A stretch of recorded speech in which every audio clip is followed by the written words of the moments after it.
안녕하세요. 제 나이도 어느새 이제 40이 넘었네요. 그간 시집에서 겪은 일들 정말 힘들고 길었죠. 이제 그 얘기를 여러분들에게 들려드리고자 합니다. 남편과 저는 취미 활동을 하는 온라인 카페에서 알게 되었고, 그 오프라인 모임에서 처음 얼굴을 보게 되었답니다. 남편이 먼저 제게 적극적으로 다가왔고, 저도 싫지 않았어요. 남편의 성격은 호방하고 놀기도 좋아하며 재주도 많은 사람이었죠. 기타를 잘 다루고 노래도 잘했답니다.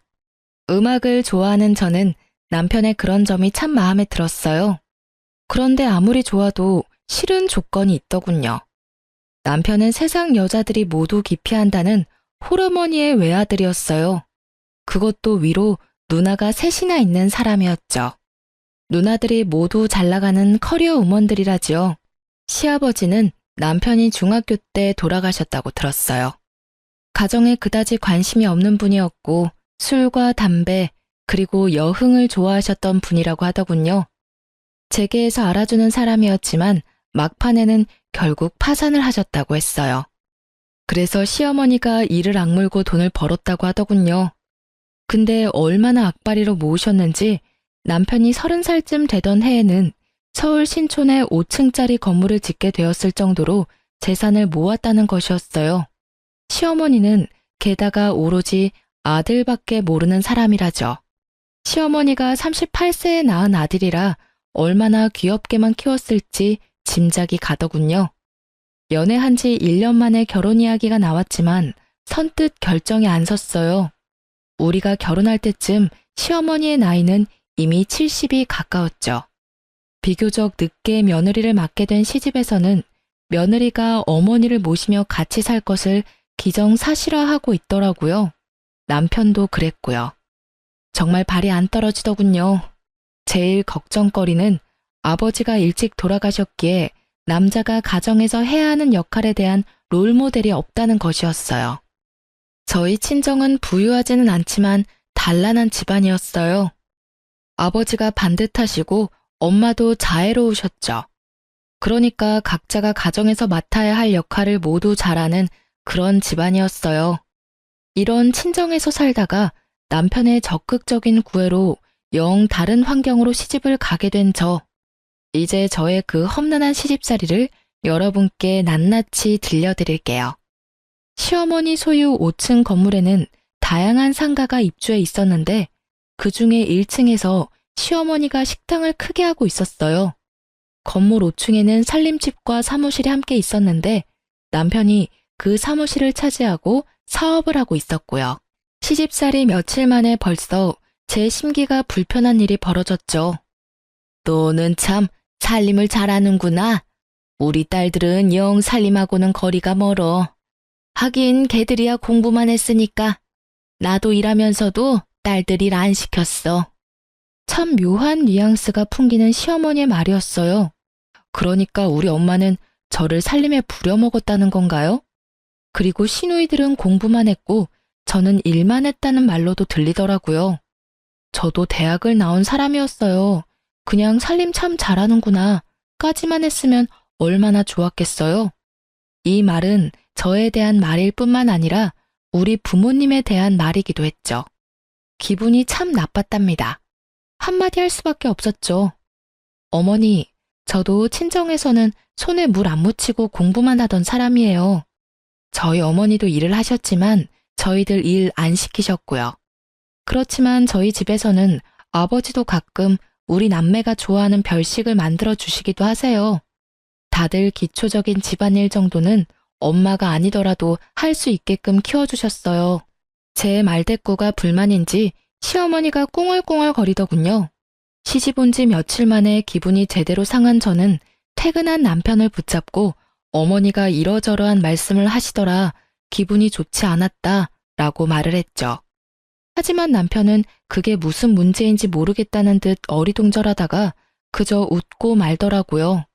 그리고 시아버지가 남편이 중학교 때 돌아가셨기에 가장의 역할이 뭔지 알지 못할 거라는 저의 걱정은 그대로 들어맞고 있었어요.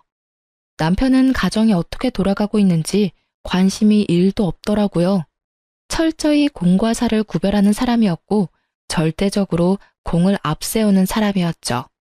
회사 일 밖에는 모든 일이 안중에 없더라고요. 남들은 제가 시어머니가 건물주인 부잣집으로 시집을 갔다고 부러워했죠. 하지만 건물 한 채가 아니라 10채가 있으면 뭘 하나요? 시어머니는 정말 돈을 안 쓰는 구두쇠 중에 구두쇠였답니다. 아주 기초적인 생활비만 주곤 했어요. 제 용돈 같은 것을 따로 기대할 수도 없었죠. 그래서 저는 남들이 부러워하는 부잣집으로 시집가서 돈은 쪼개고 쪼개서 써야만 했답니다. 시어머니가 1층에서 식당을 경영하니 거기서 가끔 끼니를 때울 수도 있으련만 늦게 며느리를 보아 며느리 재미를 단단히 보아야겠다고 생각한 시어머니는 매 끼니를 5층 살림집에 올라와서 먹었죠. 당연히 제가 그 세 끼를 모두 차려내야 했어요. 시어머니의 친정이 가까운 곳에 있기에 가끔 출타를 하시기도 하더군요. 저한테는 그런 날이 그렇게 반가울 수가 없었어요. 한 끼라도 밖에서 해결하고 오니 제가 신경 쓸 일이 줄어들잖아요. 5층 살림집은 옥상에 면에 있어서 아직 초여름인데도 많이 덥더라고요. 그런데 그해 여름 정말 살인적인 더위가 우리나라를 덮쳤죠. 보통 36도, 37도를 오르내렸어요. 가뜩이나 더운 건물, 옥상의 면한 살림집에서 저는 정말 숨도 제대로 쉴 수 없었답니다. 어머니, 에어컨 한 대만 거실에 설치해 주세요. 숨이 막혀서 도저히 못 살겠어요. 제가 가만히 앉아만 있는 사람도 아니잖아요. 이 상태에서는 가만히 앉아 있는 것도 힘들어요, 어머니. 사실 남편은 자신의 사무실에서 시원한 에어컨 바람을 쐬면서 일을 하고 있었고 시어머니가 운영하는 1층 식당도 에어컨이 빵빵했답니다. 제가 정말 끼니 준비도 못할 정도로 힘들다고 하자 에어컨을 사주기는 하더군요. 그런데 제가 에어컨을 틀고 있을 때마다 10분 정도 지났다 싶으면 굳이 올라가서 끄는 것이었어요. 이러려면 에어컨을 왜 산 건지 알 수가 없더군요. 그런데 미국으로 유학을 갔던 막내 시누이가 방학이 되어서 잠시 한국에 오자 그 에어컨을 빵빵하게 틀더라니까요. 그리고 하루는 근처에 사는 둘째 시누이가 이런 트집을 잡았죠. 자네 우리 엄마 사육하는 거야? 먹을 것만 주면 되는 강아지인 줄 알아? 근처에 사는 둘째 시누이는 자주 집에 들러서 제 살림에 깊숙이 관여하고 있었어요. 어느 날 제가 바깥에 볼 일이 좀 있어서 점심 반찬들을 식탁 위에 차려놓고 천으로 덮어놓은 다음에 외출을 했었죠. 밥만 덜고 국만 데우면 먹을 수 있도록 차려놓은 것이었어요. 둘째 시누이가 그것을 보더니 사육이니 뭐니 하는 따위에 말 같지도 않은 말을 내뱉더라고요. 형님, 어머님 식사하실 때 반드시 중전마마 수라상 지키는 상공처럼 꼭 누가 있어야 되는 건가요? 형님도 형님 시댁에서는 맏며느리라면서요. 그런데 분가에서 사시잖아요. 시집에 가서 일주일만 하루 세끼 꼬박 해드려 보세요. 그러고 나서 말씀하세요. 그렇게 시누이와 제가 말도 안 되는 일로 말다툼을 하게 되었답니다. 시누이가 손윗사람한테 버르장머리 없이 말대꾸를 했다고 어디서 배운 버릇이냐고 했고 시어머니도 옆에서 거들더군요. 제가 더 이상 말하기도 싫어서 제 방으로 들어가려고 했더니 굳이 제 팔을 잡아당겨 자기 앞에 세우려고 하더라고요. 뿌리치는 과정에서 제 손이 시누이의 팔을 살짝 쳐냈거든요. 그런데 그걸 가지고 제가 시누이를 때렸다나요? 아, 정말 10월드라는 게 이런 거였나요? 마음속에서 못 살겠다, 아니 안 살 거야 소리가 하루에도 몇 번씩 들리곤 했어요. 어느 날 살림집 바로 옆 사무실에서 일을 하고 있던 남편이 낮에 잠시 집으로 들어왔더라고요. 남편을 붙잡고 정식으로 말을 했죠. 누나를 드나들지 못하게 막아달라고요. 그리고 오더라도 남의 살림에 이래라 저래라 자꾸 참견을 하면 저는 더 이상 여기서 안 살겠다고 경고했어요. 그런데 도리어 남편은 제게 경고를 하더라고요. 뭐? 누나더러 집에 오지 말라고 하라고? 여기가 누나한테 왜 남의 집이야? 참나, 남의 살림이라고? 그리고 누나한테 들으니 당신이 누나를 때렸다면서? 손이 시누이를 때려? 어디서 배워먹은 버릇이야. 안 살고 싶으면 지금 당장이라도 나가.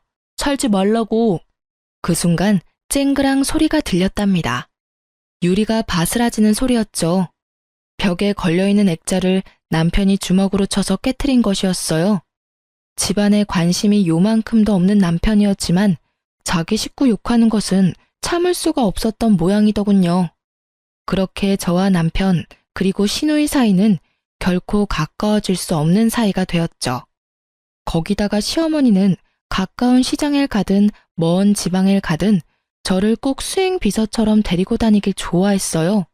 제 일정도 있고 저도 밖에서 다른 약속도 잡을 수 있는 사람인데 결코 그런 배려 없이 바로 30분 전에 이야기하고서는 꼭 같이 가야 한다고 통보하는 것이었죠. 어머니, 저도 만날 사람도 있고 밖에서 봐야 할 일도 있어요. 적어도 이틀 전에는 어딜 가야 된다고 말씀을 좀 주세요.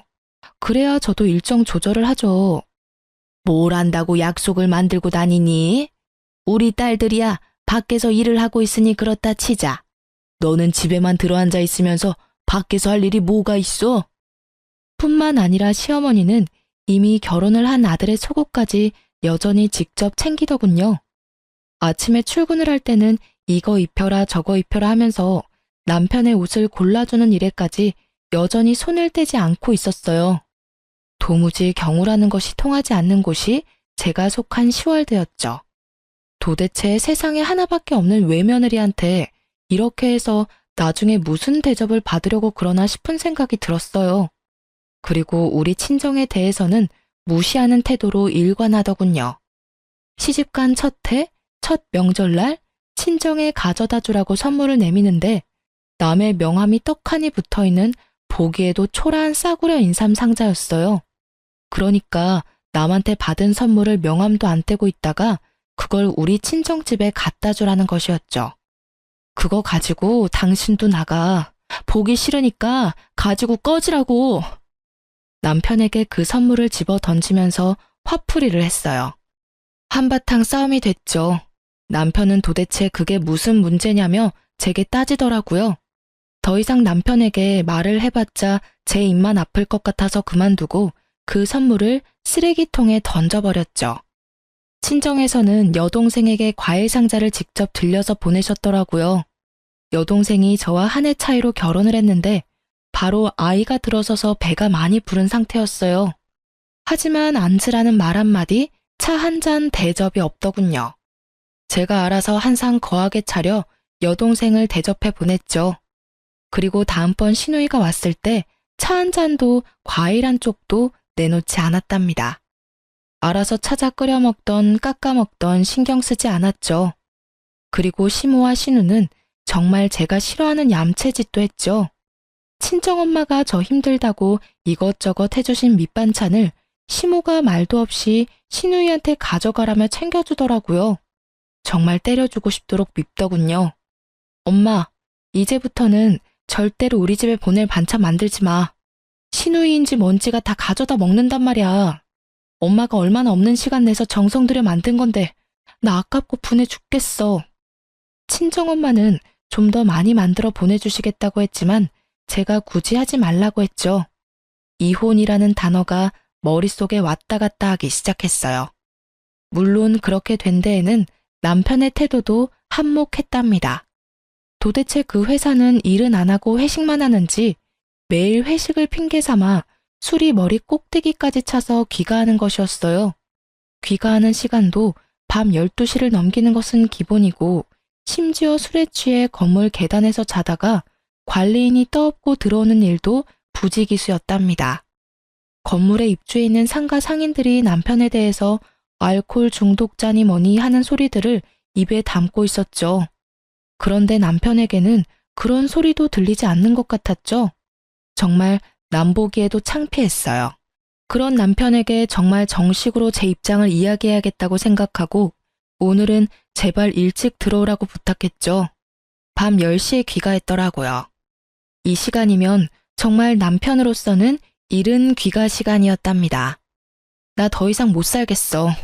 나는 시어머니 모시려고 결혼한 것도 아니고 따로 살고 있는 시누이한테 살림 간섭 받을 이유도 없어. 이러려면 돈 주고 말 잘 듣는 파출부나 가정부를 부르면 될 일이었잖아. 우리 당분간 따로 있자. 나 친정에 가 있을게. 당신은 결혼이라는 것의 의미도 모르고 가정에서 남자가 어때야 하는지도 전혀 모르는 것 같아. 그저 어머니만 떠넘겨 놓고 결혼하기 전하고 전혀 다를 바 없이 사는 게 당신한텐 결혼 생활이야? 돌아가신 아버님 걸으신 길 당신이 똑같이 걷지 마.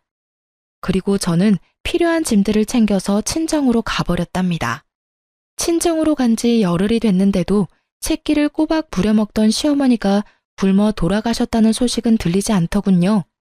그리고 수행비서가 없이도 잘도 돌아다니는 것 같았어요. 친정에서 간 지 12일째 되는 날 남편이 찾아왔더군요.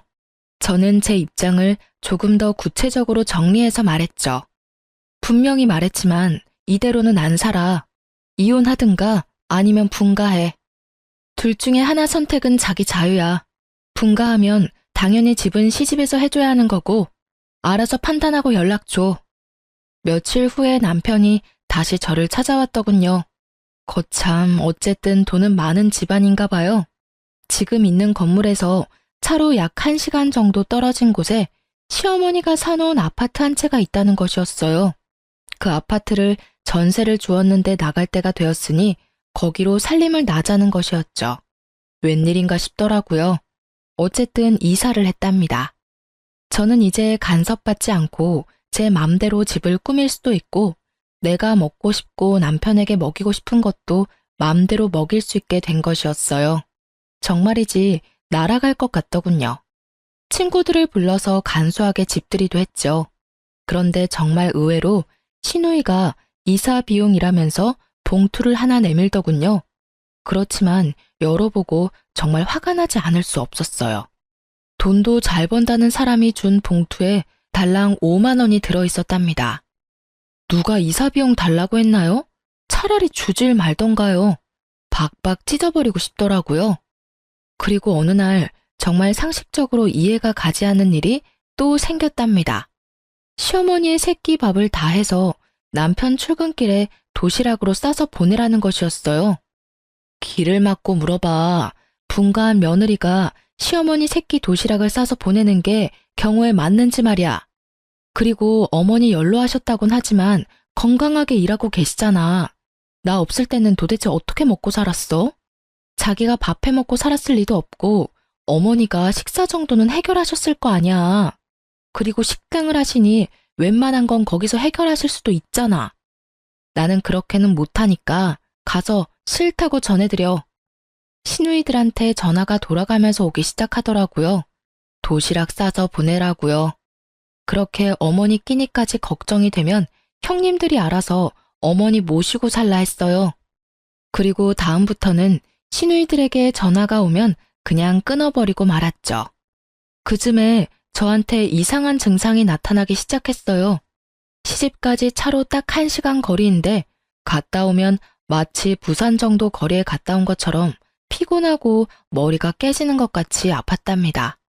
뇌파 검사를 비롯해서 별별 검사를 다 받아보았지만 뇌 쪽에는 이상이 없다는 것이었어요. 그런데도 두통이 한번 시작되면 견딜 수가 없이 아팠죠. 그리고 살이 정신없이 빠지기 시작하더라고요. 친정엄마가 보약을 지어오기도 하셨어요. 그런데 10번째쯤 뇌 검사를 받기 위해서 갔던 곳에서 갑상선에 문제가 있을 것이라고 진단을 하더군요. 검사를 해보니 아니나 다를까 갑상선 기능 항진증이라고 하는 것이었어요. 모든 신진대사가 보통 사람보다 너무 원활하게 이루어진다는 것이었죠. 그러니까 조금만 움직여도 피곤하고 살도 빠진다는 것이었어요. 모든 신진대사가 보통 사람보다 너무 원활하게 이루어진다는 것이었죠. 그러니까 조금만 움직여도 피곤하고 살도 빠진다는 것이었어요. 이런 와중에 시집에서는 이제 분가까지 시켜주었으니 빨리 손주를 보여달라고 성화를 하기 시작했어요. 외아들이니 아들을 낳아야 한다나요? 그런데 갑상선 약을 먹으면서 임신을 한다는 것이 정말 찜찜하고 의사도 권하지 않는 일이었어요. 산모에게는 신부전도 나타나고 또 태아에게는 발육부진, 조산, 사산의 위험도 크다고 하더군요. 에휴, 내 친구들이 나 들으라고 하는 소리인지 손주 자랑들을 해대는데 이건 뭐 며느리가 비실거리니 손주를 볼 수가 있어야 말이지. 아이고, 내 팔자야. 늦게 본 아들이라 손주 좀 빨리 보고 싶어서 분가를 시켰는데, 뭐? 무슨 병이라고? 어머니, 엄마가 마음도 몸도 건강해야 태아도 건강한 거죠. 엄마의 몸 상태나 마음 상태가 이런데 어떻게 당장 아이를 갖겠어요? 조금만 기다려 주세요. 하지만 제가 아프고 싶어서 아픈 것도 아니고 산모나 태아에게 그렇게 위험하다잖아요. 그래서 피임을 하고 약 1년을 치료를 받고는 이제는 임신도 생각해보라는 의사의 진단을 받게 되었답니다. 이제 저는 아이를 갖기 위해 노력했죠. 그런데 하늘을 봐야 별을 따죠. 이사했다고 해서 제 버릇 개 주겠어요? 아마 그런 버릇은 개도 안 받을 것 같더라고요. 역시 새벽 귀가나 아니면 아예 시집 건물에서 자고 바로 출근하는 일이 허다했어요. 자고 바로 옆 사무실로 출근을 해버리면 되니까요. 이사를 하던 해 여름이 끝나갈 무렵 태풍이 몰려오면서 많은 비를 뿌렸답니다. 우리가 사는 아파트 근처에 하천이 범람할 것이라고 대피를 준비하라는 안내방송이 밤새 계속되었고 뉴스 자막에도 하천에 범람 위험이 있다며 알려주더라고요. 하지만 남편놈은 저 혼자 집에 있는 걸 알면서도 전화 한 통 없더군요. 그렇게 위험한 상황이 지나고 난 후 저는 아예 도어락 비밀번호를 바꿔버렸어요. 그리고 아무리 문을 두드려도 열어주지 않았죠. 이런 상황인데 손주를 빨리 내놓으라니 도대체 황당하기 이를 데가 없었답니다. 정말 잘못한 걸 알아서 그러는지 아닌지 모르겠지만 잘못했다고 싹싹 빌기에 이번에만 용서해주기로 하고 문을 열어주었죠. 평생 함께 안 살 거라면 모르지만 살 거라면 이제 아이 가질 생각도 해야 된다는 것을 알아듣게 설명했어요. 알아들었는지 어쨌는지 귀가 시간이 약간 당겨졌고 그로부터 약 5개월 후에 임신을 했다는 진단을 받을 수 있었답니다. 간간히 들리던 그 도시락을 안 싸보내는 것에 대한 불만도 쏙 들어갔죠. 아이를 가지니 시집에서 저를 대하는 대접이 조금은 나아지더라고요. 그날도 사고를 고아놓았으니 가져다 먹으라는 연락을 받고 시집으로 갔죠. 시어머니와 찻잔을 마주하고 앉아서 얘기를 나누고 있었어요. 돌아가신 시아버지의 형제분으로 작은 아버지가 있었지만 그 댁에도 딸만 넷이었어요. 시어머니는 아이는 꼭 아들이어야 한다고 여러 번 강조하더군요. 참나, 그게 어디 제 마음대로 되나요? 그리고 저는 예쁜 딸이 더 좋겠다는 생각을 하고 있었답니다. 물론 시어머니에게 말은 안 했지만요. 그런데 대화 끝에 시어머니가 갑자기 좀 엉뚱한 말을 하는 것이었어요. 예, 네 시아버지 들어오실 시간 됐다. 갈비찜 좋아하신다. 얼른 좀 장만해라. 아이고, 시간이 벌써 이렇게 됐구나. 그런 건 좀 미리미리 챙겼어야지. 곧 들어오실 텐데 시간이 없지 않니? 어머니, 무슨 말씀이세요? 아버님 돌아가신 지가 거의 20년이 되어 오는데 무슨 갈비찜을 장만해요. 어머니 갑자기 왜 이러세요? 느낌이 정말 이상했어요. 그런데 시어머니가 그날은 곧 정신을 수습하더라고요. 한숨 놓았지만 다음번에 시집에 갔을 때 들은 얘기는 정말 절망적이었죠. 내 친구들하고 한강에 물놀이를 갔는데 글쎄 저쪽에서 네 남편이 둥둥 떠내려오지 않겠니? 그래서 내가 얼른 뛰어들어가서 건졌다. 갑자기 정신이 번쩍 들더라니까요. 남편에게 상황을 이야기하고는 바로 어머니를 병원에 데려가 뇌 MRI를 찍어야 했어요. 미리 조금은 예상하고 있었지만 막상 치매 진단이 나오자 가슴이 덜컥 내려앉더군요. 시누이들에게도 물론 이 소식을 다 전했죠. 말하는 것만 들을 때는 세상에서 제일 효녀들인 새 시누이가 또 시끄러워지기 시작했어요. 빨리 저희더러 다시 합가를 하라는 것이었죠. 그렇지만 몸이 무거운 상태이고 출산이 임박해 있었어요. 아이가 태어나면 육아 문제까지 겹치니 어머니를 당분간 병원에 모시자고 했죠. 자식도 없는 할머니처럼 왜 병원에 모시냐며 또 한바탕 난리가 났답니다. 첫 아이라 그런지 배도 많이 부르고 제 한 몸 움직이기도 힘들었어요. 그런 사람이 합가를 해서 무슨 일을 할 수 있단 말인가요? 그래서 결국은 제가 출산을 하고 아이가 어느 정도 자랄 때까지만 시어머니 옆에 사람을 두기로 결정을 하고 까다롭게 골라서 아주머니 한 사람을 붙여두었죠. 첫 아이라서 어느 정도 난산을 겪었지만 아이는 건강하게 태어났고 아들이었어요. 아이가 돌이 될 때까지 제 품에서 떼어놓지 않고 키웠죠. 시어머니의 증세는 정말 빠르게 악화되고 있었어요. 딸들 셋을 알아보시기는 했지만 누가 맏인지 누가 막내인지 헷갈리는 것 같았죠. 남편만 정확히 알아보았답니다. 저더러는 웬 아줌마가 우리 집에 와서 뭘 훔쳐가려고 한다고 소리소리 지르는 바람에 소동이 벌어지기도 했었어요. 어느 날, 그날도 시어머니가 간병하는 아줌마더러 동서라고 부르면서 어떻게 이렇게 오랜만에 왔냐는 둥 헛소리를 한 다음 잠에 떨어진 날이었어요. 가만히 시어머니의 얼굴을 바라보았답니다. 50대 초반에 혼자가 되어서 오로지 자식들만 보고 돈을 버는데 인생을 바친 사람이었죠. 같은 여자의 입장으로 볼 때 정말 안 된 사람이었어요. 그리고 이제는 누가 보기에도 살만하고 며느리의 손자까지 보았는데 그만 치매에 걸린 거잖아요. 시집와서 단 한순간도 저에게 살가운 적이 없었던 시어머니였지만요. 그런데 그날은 시어머니에 대한 동정심으로 마음이 정말 착잡했답니다. 집에 와서 곰곰이 생각을 해보았죠.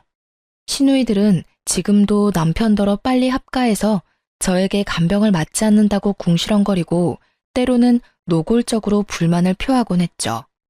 시어머니를 아무래도 내가 돌봐야겠다 생각이 들다가도 마치 시누이를 시키는 대로 하는 것 같이 비치는 게 너무 싫었어요. 그리고 치매 환자를 돌보는 것, 그 길이 얼마나 험난할지 상상만으로도 끔찍했답니다. 어느 하루 시집에 가서 아줌마에게 물수건을 받아서 시어머니의 얼굴과 손을 씻겨주고 밥을 먹도록 도와주었어요. 애미야, 네가 왔구나. 어딜 갔다가 10년 만에 이렇게 돌아왔니? 그동안 정말 보고 싶었다.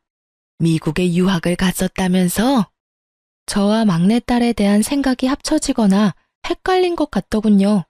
그 막내딸도 이제 곧 유학을 끝내고 귀국할 것이라고 들었거든요. 시모는 제 갓난아들을 품에 안고는 마치 태어나고서 처음 본 아이처럼 그렇게 반가워하더라고요.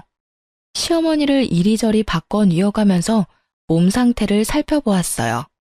고용된 간병인이 아무리 잘 돌봐준다고는 하지만 역시 남은 남이더라고요. 욕창이 어느 정도 와 있었고 몸 구석구석이 깔끔하지는 않더군요. 저는 그 순간 제 인생 전체를 내던져 버릴 수도 있는 결심을 했답니다. 제가 어머니를 떠맡기로요. 남편한테 제 심정을 말하고는 분가에서 살고 있던 집을 정리해서 시집 건물로 다시 들어왔답니다. 아이를 친정에 맡겼고 친정엄마가 며칠에 한 번씩 아이를 데리고 시집으로 찾아와 주셨어요. 시누이들이 또 극성을 떨기 시작하더군요. 돌아가면서 찾아와서는 어머니가 좀 정신이 있다 싶을 때 엄청 극진하게 대하는 것이었어요. 그럴 때는 저를 옆으로 밀어내더라고요. 속셈은 아주 뻔했죠. 어머니가 정신이 있을 때 어떻게든 상속에 대하여 자신들에게 유리하게 해놓으려는 것이었어요. 그리고 어머니가 영 정신이 없다 싶으면 또 저에게 이것저것 트집을 잡아 잔소리를 하는 거였죠. 그렇게 마음에 안 들면 형님이 모셔가세요. 나 안 말려요. 지금 모셔가실래요? 큰형님이 먼저 모셔가시겠어요? 저는 실제로 주섬주섬 시어머니의 짐을 쌌어요. 큰 시누이가 와서 하도 이건 이래라 저건 저래라 잔소리를 하기에 한번 해본 짓이었답니다. 큰 시누이가 예상대로 자신은 밖에서 일을 하는 사람이라 간병이 절대 불가능하다며 손사래를 치는 것이었죠. 돈 잘 버니 모셔다가 간병인이라도 붙여놓고 저한테 하듯 감시 감독을 하면 되지 않겠느냐고 했어요. 슬그머니 내빼더군요. 물론 시누이들이 제가 모셔야 한다고 고집을 세우기는 했지만 시누이들의 의견을 따른 것이 아니라 제 스스로 결정한 일이었어요. 그런데 스스로 결정하고 각오를 단단히 했지만 정말 쉬운 일이 아니더라고요. 네가 나 몰래 살던 아파트 다 팔아먹었다면서? 그것도 모자라서 이 집 재산 다 빼돌리려고 도로 들어왔지? 내가 네 속셈 모를 줄 아니? 인연, 어서 도로 나가거라. 시어머니는 이런 말도 자주 입에 담았어요. 그리고 근처에 있는 물건을 갑자기 집어던지기도 했죠. 한 번은 고지서를 담는 작은 목함을 던져 얼굴에 정통으로 맞는 바람에 이마가 찢어지기도 했어요. 시어머니의 상태는 점점 나빠져서 결국은 자신이 할 수 있는 일이 거의 없는 지경에 이르렀죠. 저는 그야말로 시어머니의 손과 발이 되어야 했어요. 그리고 가장 걱정하던 문제가 터졌죠. 이제 배변도 자신의 의지로 조절하지 못하게 된 것이었죠. 배변 문제를 처리하는 것이 너무나 힘이 들었던 저는 시누이들이 올 때마다 손에 들고 오는 먹을 것은 모두 빼앗아서 치워버렸어요. 형님들이 어머니 화장실 문제 한번 도와드려 봤어요? 먹을 것 가지고 오지 마세요. 새끼만 건강하고 적당하게 드릴 테니까 그리 아시고요. 불만 있으면 지금이라도 모셔가시고요. 그렇게 치매 환자의 손과 발이 되어 살던 중 제 몸에 무리가 갔나 봐요. 어깨와 허리가 무너지듯 아프면서 도저히 평상시처럼 움직이질 못하겠는 거예요. 그래서 할 수 없이 간병인을 불렀죠. 그런데 치매 환자가 남과 식구는 어찌나 잘 구별을 하는지 간병인이 뭘 도와주려고 하면 강력하게 거부하고 가져다 주는 밥도 먹지 않는 것이었죠. 저는 거동을 하기가 어렵고 간병인은 거부하고 할 수 없이 시누이들이 당분간 돌아가면서 어머니를 맡기로 의논이 되었던 모양이더군요. 우리 집에서도 아무것도 안 드셔. 집에 가겠다고 자꾸 떼를 쓰신다고. 둘째네 집으로 한번 보내드려 봐야겠어. 둘째 시누이네 집에서도 막내 시누이네 집에서도 시어머니는 한 달을 넘기지 못했어요. 결국은 집으로 다시 돌아왔죠. 제가 온몸에 파스를 덕지덕지 붙이고 다시 시어머니를 돌보기 시작했어요. 정말 제가 전생에 죄를 많이 지었나 보다 생각이 될 정도로 힘든 나날이 흘러갔어요. 그러던 어느 날 어머니가 바깥 나들이를 하고 싶다고 하더라고요. 치매 환자를 데리고 바깥 나들이를 하는 일, 그것도 쉽지 않은 일이었죠. 어쨌든 옷을 제대로 입혀주고 휠체어에 태워서 밖으로 데리고 나갔어요. 나가보니 저 역시 너무나 오랫동안 실내에 갇혀 살았다는 생각이 들더군요. 어머니, 오늘은 날씨가 참 좋죠? 저도 정말 오랜만에 나오네요. 어머니도 나오니까 좋으시죠? 휠체어에 시어머니를 태우고 멀리 가지는 못했지만 동네 곳곳을 돌아보았답니다. 시어머니는 밖에 나가더니 무슨 생각에서인지 동네에 있는 한 가게로 한사코 가자는 것이었어요. 거기서 아이들이나 먹는 군것질거리들을 한아름 사더군요. 군것질거리들도 모두 불량식품이라고 기피하는 것들이 대부분이었고요. 그렇게 많이 군것질거리들을 사더니 몇 개만 빼고는 모두 제게 건네주더군요. 이거 네 시누이들 오면 주지 말고 너만 먹어라. 이거 아주 비싸고 맛있는 거야. 네 남편도 주지 말고 너만 숨겨놓고 먹어. 갑자기 눈물이 핑 돌았답니다. 치매 환자가 정신이 없는 상태에서 한 말이었지만 시어머니가 제게 해준 가장 살가운 말이었어요. 알았어요, 어머니. 숨겨놓고 저만 먹을게요. 어머니 것도 여기 따로 챙겨놓을 테니 아무도 주지 마시고 어머니만 드세요. 시어머니가 아이처럼 좋아하더군요. 그리고 상태는 점점 안 좋아지고 있었지만 일주일에 한 번 정도 친정엄마가 데리고 오는 손자는 정확하게 알아보았답니다. 그리고 제 아이를 보면 거의 울먹이면서 반가워하곤 했죠. 어느새 시어머니는 제게 조금씩 살가워지고 있었고 저는 시간이 갈수록 나빠지는 시어머니 상태에 동정심을 지나서 마치 우리 엄마가 어디가 아픈 듯 마음 한구석이 아파오기 시작했답니다. 남편 없이 오로지 자식들만 보고 악착같이 돈을 벌며 살았던 어머니였지만 자식들은 정말 아무 소용이 없더군요. 하루 24시간을 꼬박 같이 어머니에게 매여서 제 생활은 없었어요. 남편놈은 여전히 예전과 똑같이 어머니만 저한테 맡겨놓은 채 아들로도 남편으로도 그리고 아버지로서도 아무짝에도 쓸모가 없었죠. 그렇게 모진 세월이 흘렀답니다. 시누이들이 자주 들르긴 했지만 오락가락하는 어머니를 붙잡고 이젠 아주 노골적으로 상속에 대한 이야기를 입에 담더군요. 상속 문제에 대해서는 남편도 적극적으로 끼어들었죠. 제 눈에는 모두 아무짝에도 쓸모없는 사람들로 보였어요. 그런데 시어머니는 그렇게 정신이 없는 와중에도 재산권은 꼭 쥐고 놓지 않았어요. 그렇게 시어머니를 모신 지 9년째가 되던 어느 봄날이었답니다. 시어머니가 갑자기 밖으로 봄놀이를 가자는 것이었어요. 그러면서 옷을 까다롭게 고르기 시작하더라고요. 몇 번을 입었다 벗었다 하면서 마음에 드는 고운 옷을 찾아내어 입혀달라더군요. 어디로 가고 싶은지를 물었더니 시아버지 산소에 가자는 것이었어요. 시아버지의 산소는 서울 근교의 공원 묘지에 있었거든요. 거기까지는 먼 길이었고 꼭 차량이 필요했어요. 남편더러 운전을 해달라고 했더니 회사 일 때문에 시간이 없다면서 차 키만 던져주더군요. 애미야, 네 시아버지가 외로우시단다. 내가 가서 좀 놀아드려야겠다. 애미 너도 네 시아버지 본 적 없지? 같이 놀러 가련? 산소에야 자주 찾아갔었죠.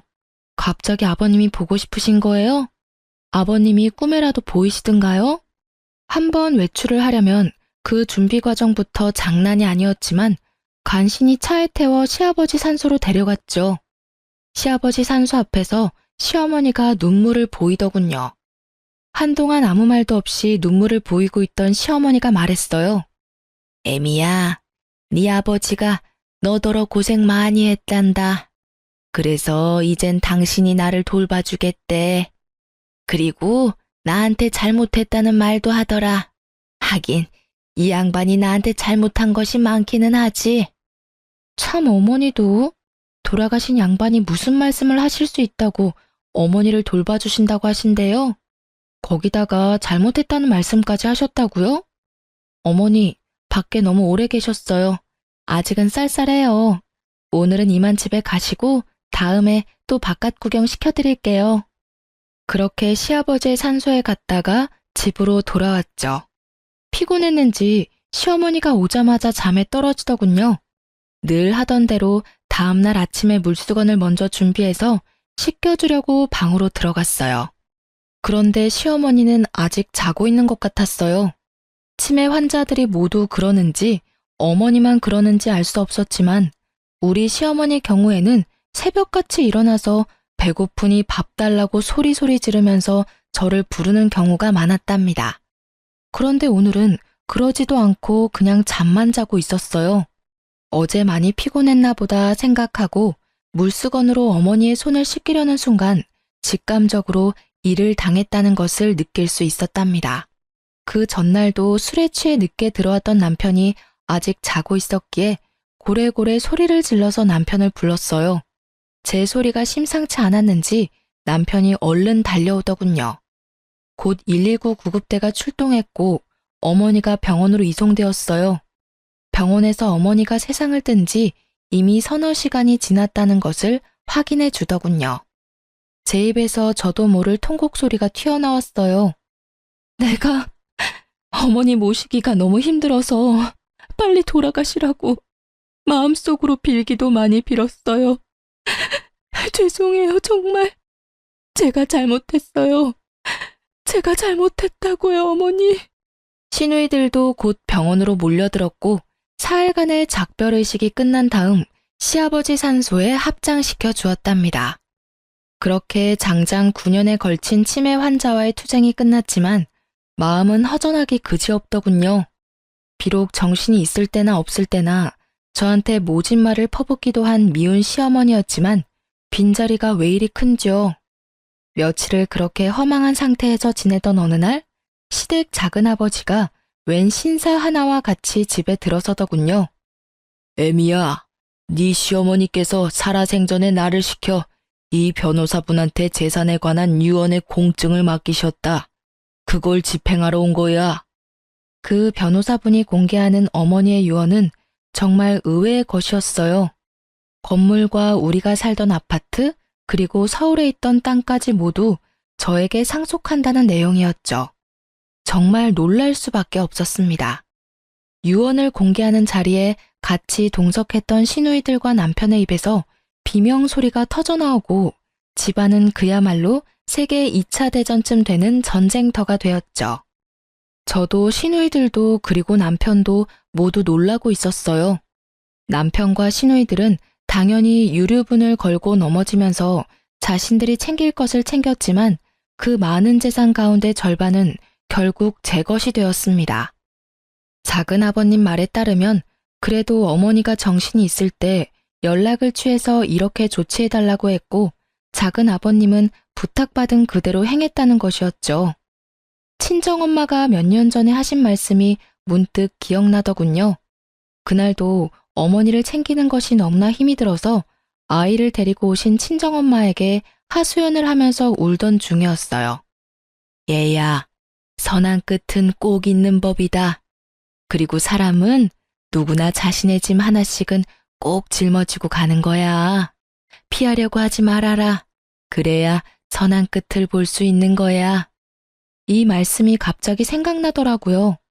임신을 한 상태에서 시어머니의 병구안을 시작했었죠. 떠나고 나니 왜 그렇게 못해준 것만 생각이 나는지요. 그렇게 이를 갈고 치를 떨면서 보낸 세월이었지만 사람에 대한 그리움이라는 것이 참 묘한 것이더군요. 이제 남편과의 사이에 남은 일이 있었죠. 이혼 절차를 진행하려고 준비를 했답니다.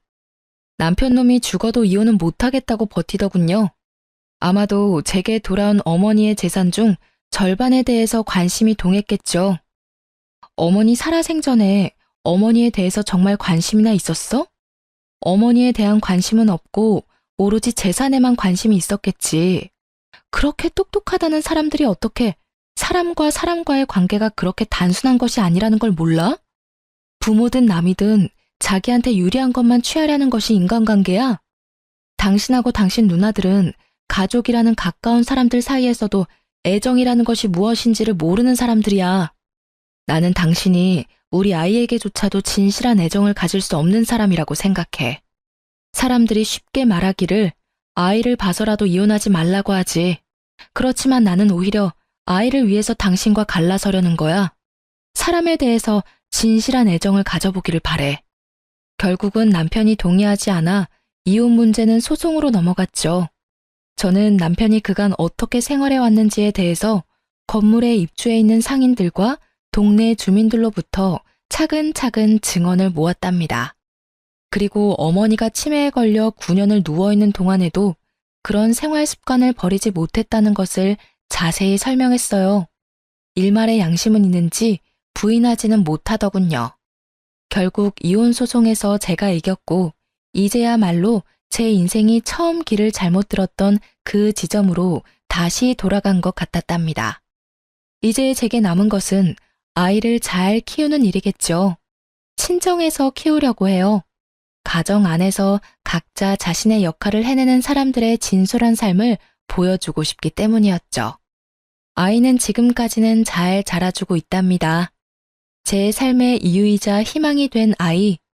부디 장차 제 며느리에게는 아이의 아버지의 그 전처를 밟게 할 수 없다는 어찌 보면 소박한 생각으로 키우고 있어요. 그래서 우리 아들에게 시집 오는 며느리는 세상에서 제일 행복한 여자가 되어주길 바랄 뿐이랍니다. 이렇게 제 인생은 또 선한 끝을 향해서 갑니다. 결혼하고 나서부터 지금까지 제 험난한 시집살이에 대해서 말씀드렸어요. 긴 글 읽어주셔서 감사합니다.